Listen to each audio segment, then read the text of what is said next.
Dealing with rent arrears can be stressful, but in WA, clear processes exist to recover your owed rent and potentially vacate a non-paying tenant.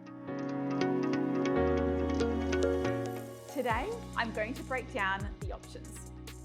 In Western Australia, you have two main options for addressing rent arrears, both leading to potential court action if the tenant doesn't comply. Option 1 is the longer route, 14 days plus 7. We'll issue a formal notice on day 5 of arrears, informing the tenants that they have 14 days to settle their outstanding rent. You will receive notification from us that this has been done, and there's no need to respond to this email, it's just for your information. The 7-day termination 1A. If the 14-day lapses and remains unpaid, we will proceed with the termination 1A, and this gives the tenant 7 days to vacate the property. If the tenant still hasn't paid by the end of the 7 days, we can apply to the Magistrate Court for both payment of arrears and vacant possession.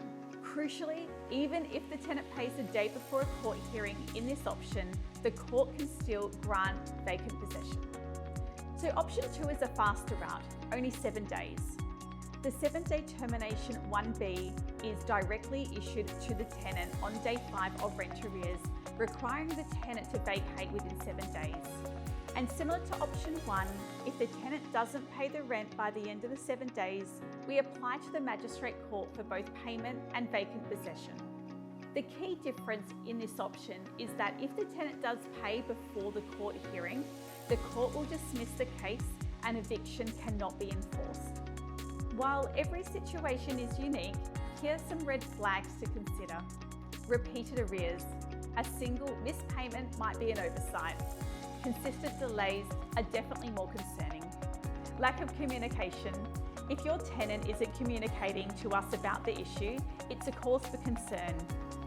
As a landlord, if you are stressed financially, we would recommend that you jump into your owner portal where you can keep an eye on the rental payments when they come through. This is updated in real time and it saves you calling your property manager daily to check if the rent arrears have been paid.